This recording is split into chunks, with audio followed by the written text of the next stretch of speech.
Welcome to Sunday afternoon.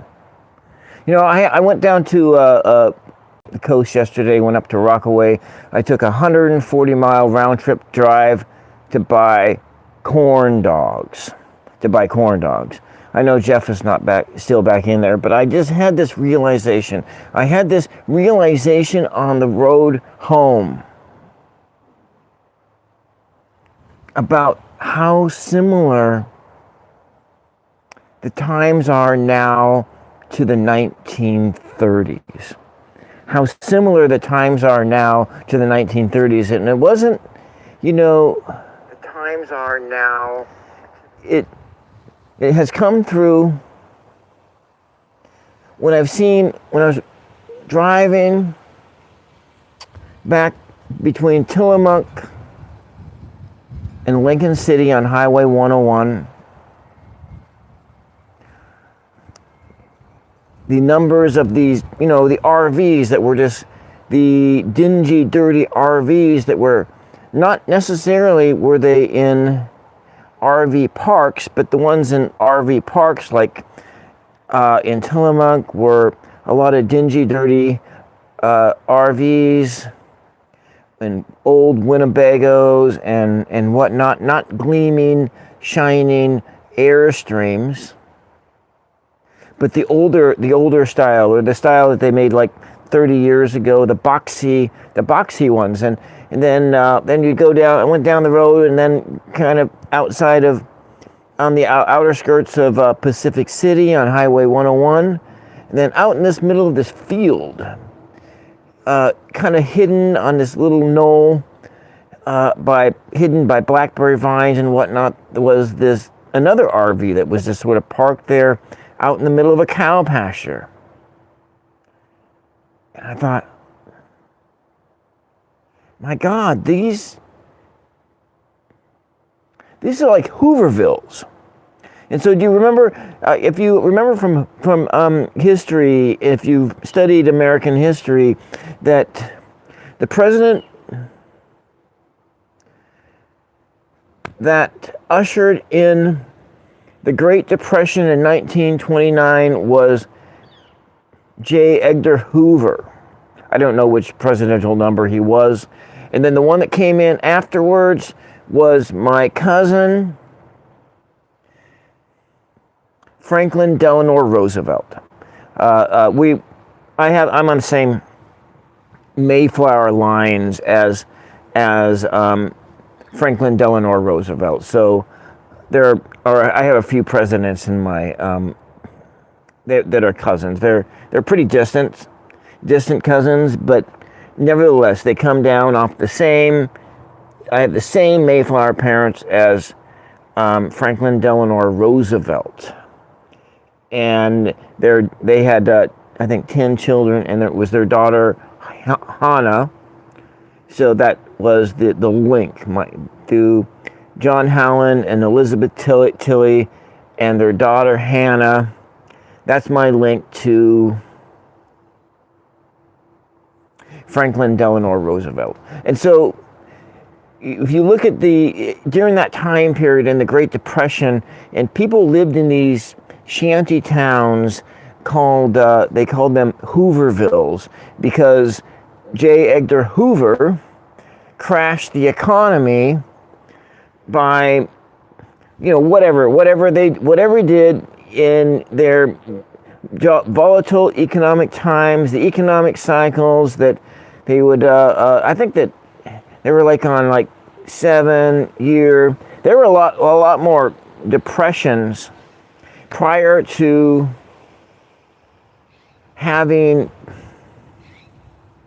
more sound economic policy that comes from Washington and so forth. And rather than allowing hyper-capitalism to exist, you have some tempering. But so in a hyper-capitalistic state, I'm probably all wrong about this. I may be just sounding like I'm just speaking a bunch of BS.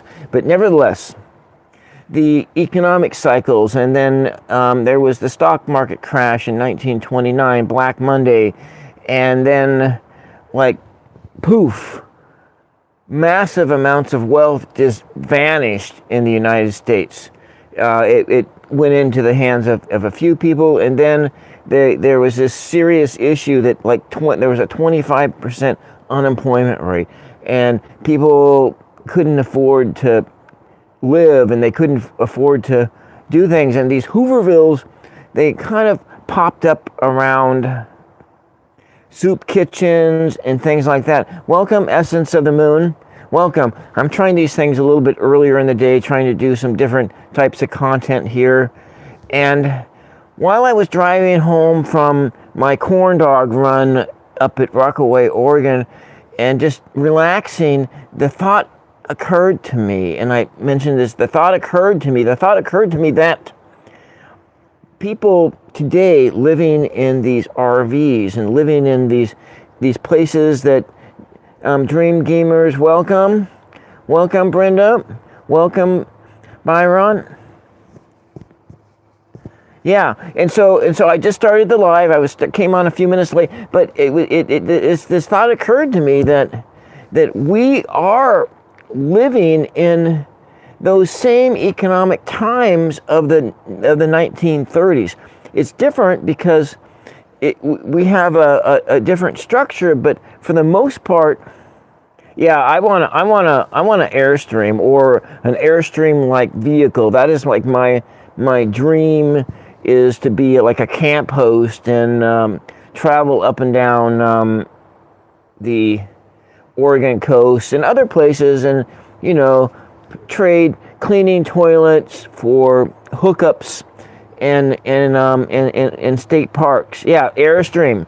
But I was pricing Airstreams out the other day, and you can get a used Airstream for like $10,000 to $20,000. I saw one like in pristine condition. I would have to, if I had like $20,000, I could get like one that was stored indoors. It was like 20 years old, and it looked just brand spanking new. I don't know what the inside looked like, but nevertheless,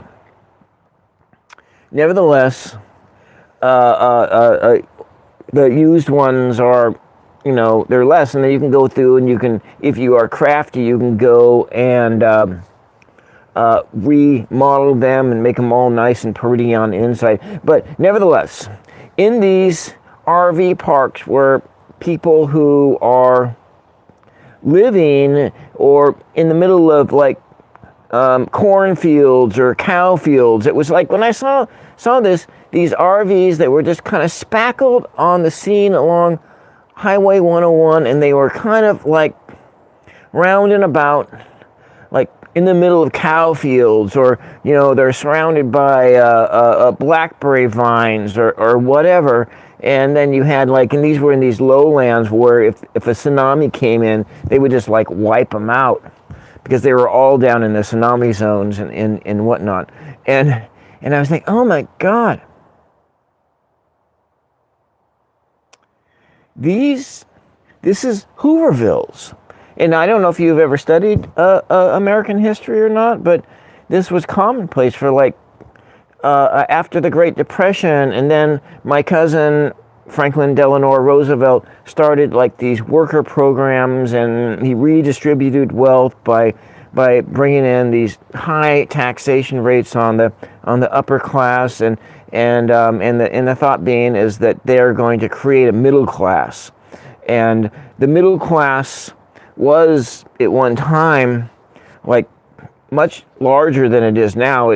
There's lost 30% of the wealth got pulled out of the middle class and sucked up into the upper class.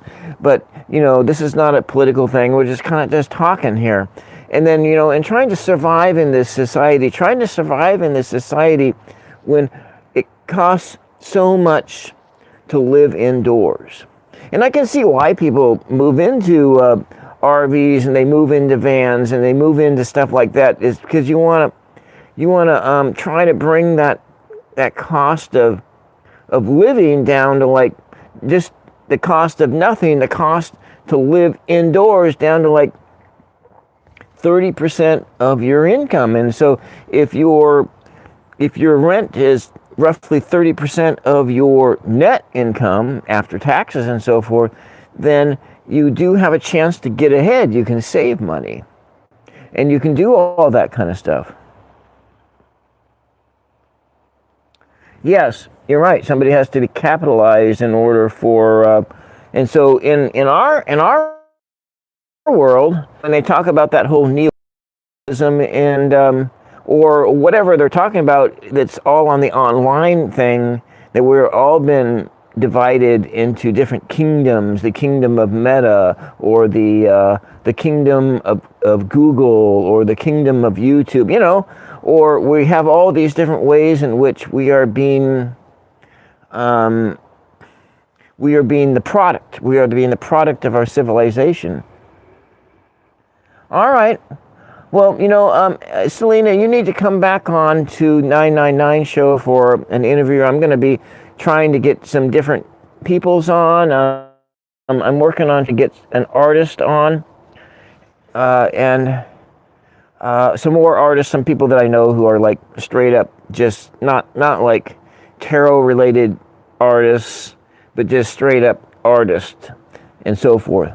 Have a great dinner, and we'll see all y'all the next time. I'm just going to pop on for a short time. I'm going to come on later and do a watercolor painting, because I'm getting content ready for an art fair, and I probably want to pop on and do a Tools of Fortune live stream sometime too, maybe. I don't know. It doesn't matter. But anyway, that was just kind of what I realized, that I realized how much we have recreated the history, and how much history is how much it repeats, and how we just rebuild the past. We just keep on recreating the past over and over and over again. You know, we do this in our own lives too. You know, we don't really learn from our mistakes. We keep making those mistakes over and over and over and again. And so when you get old and you get wise, you're not really getting wise. Your bodies are getting tired, and it takes too much effort to make some of those mistakes again, you know. Anyways, that's all I got to say for right now, and I just was pop on for just a moment, and I'm gonna probably try and do more long play videos on this channel. Try and do that, and maybe I can show with like some statistics and some other crap like that really where the time that we are living in is, for the most part, very much so like the era of the Great Depression, though we don't really feel it because there's a lot of people who are working. But in the Great Depression, you know, there was a 25% unemployment rate. But if how we calculate unemployment here, it doesn't take into account people who fallen off the unemployment rolls. They are no longer drawing unemployment, and they are still they still don't have a job. Or how many people over the age of 50 get just axed right out of the job market because they're just too old. You know, I have a friend in one of my writers group. He got laid off on his job when he was like 50 something years old. He's now like 66 years old. That was the last time he ever worked, was when he was like 50, 51, 50. But he was lucky that while he was working, he had a 401k and he bought stocks. He bought stocks and bonds, and then his net worth is about, on paper, is like $2 million. And so over the course of the 20 years that he was working in a factory up in Seattle land, he was able to, he kept buying stocks and taking a portion of his income and buying stocks. And then now for the last, up until the time he started drawing Social Security, he was just living off the dividends and so forth that from the investments he had made. And so, I mean, but that's a, if he could have got a job again, he would have gotten a job again, but he wasn't, because, our society worships youth, and it's so hard. It's very hard to get a job after you cross over 50 years of age. And most people who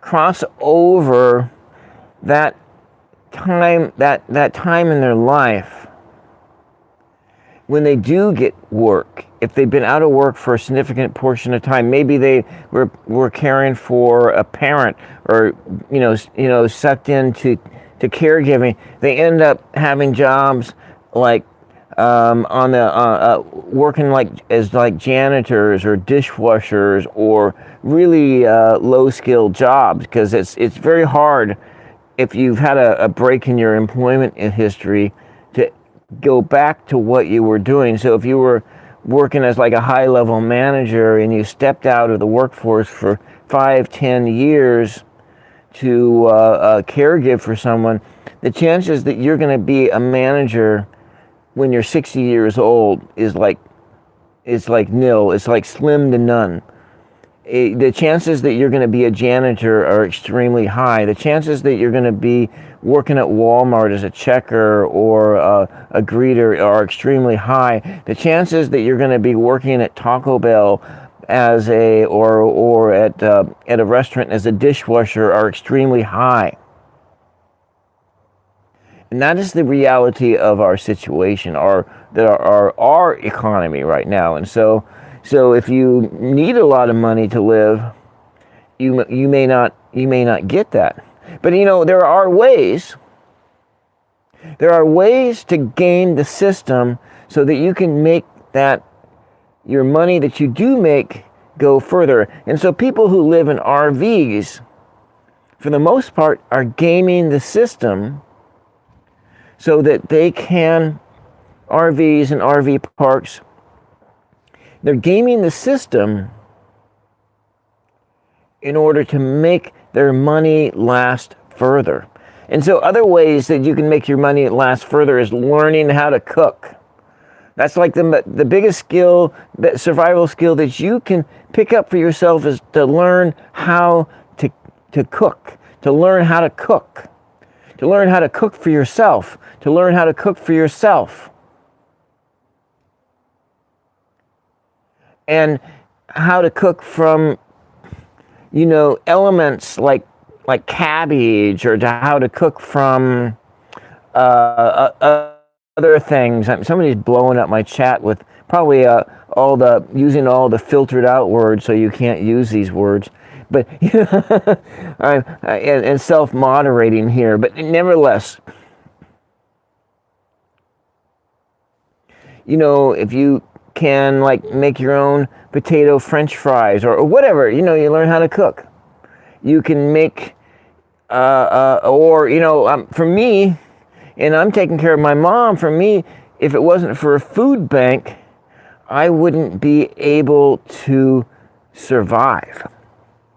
We wouldn't be able to survive in this economy today if it wasn't for the food banks.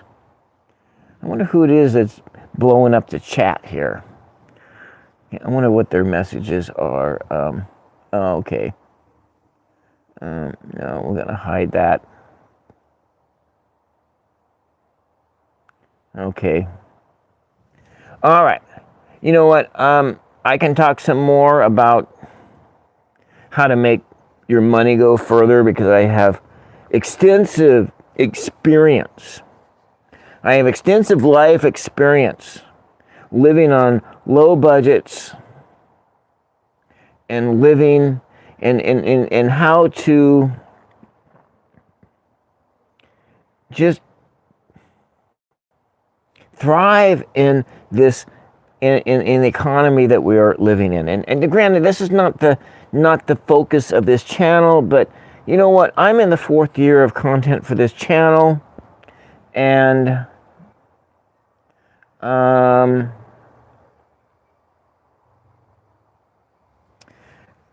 in the 4th. Yeah, I'm going into the 4th year, and so you know my content may change a little bit, but it's just a lot of random stuff. But this is just what I wanted to talk about today, because I went to the coast yesterday, and I live in the coastal mountains, and I'll just turn the camera around. You can see what I look at every day. This is in the coastal mountains, where you're looking at what the coastal mountains of Oregon look like. And so this is my home, and then I drove that way 70 miles to go to a famous corn dog shop in Oregon to get meat on a stick. I had these sausage dogs with jalapeno cheddar on it, and they were corn dogs that were dipped in batter, and they were just the most delicious things. Yeah, with you can do that. The mountains aren't that. I've actually I have walked up. I have walked all through those mountains. They're not that tall, because these are they're the coastal hills, and the coastal mountains are just a few miles to the west, and then if we go south, a few miles to the south, those are the coastal mountains. But anyways, that's all I got for right now. I'm going to come back probably, I don't know when, this evening, and do a watercolor painting. And soon I'm going to have some guests come on again and start doing guests again. So that's all I got for you. Walk among the mountains. Yeah, my father, when he was still alive, he took a trip to a place called Valley of the Giants. I need to go to the Valley of the Giants. I've never seen it. There are a bunch of old growth trees. But he did a hiking trip through the coastal mountains. He started off like on Murphy Hill, and yeah. But you know, there were ways adventures and things you can do, and these were a hiking trip that was not along hiking trails, but on logging roads and stuff like that. Because the whole coast, most all of the coastal mountains in Oregon are privately owned, and they're privately owned by individuals. The timber on them is privately owned by some of them are state parks, state and federal lands, but most of it is privately owned land in the Oregon coastal mountains, especially in the neighborhood where I live in. So that's all I got. I'm gonna pop on a little bit later to do something fun, like a watercolor, and I talked on too much, and I'm going to edit some videos and release some videos of my trip yesterday. I have, I think, three, maybe four videos from Rockaway to Bay Barview to, or whatever, Bayview, Barview to Tillamook, and kind of the fun parts of my little one-day mini vacation up to the corn dog stand in Rockaway, Oregon. And all right, I'll talk to you later. Thank you for your support, for those who pushed the like button, and even for the trolls. Thank you for the trolls who blew up my chat And thank you, VE. Thank you, Selena. Thank you, John. Oh, Jingleheimer. Man, I love that Jingleheimer Junction from Saturday Night Live. That skit is like my favorite skit from Saturday Night Live, Jingleheimer Junction. If you haven't watched that one from SNL, that's pretty good. And then we have a bunch of other people. Jeff popped in for a moment, but he didn't see it. And Byron, thank you, everybody. Bye-bye for now. See you later.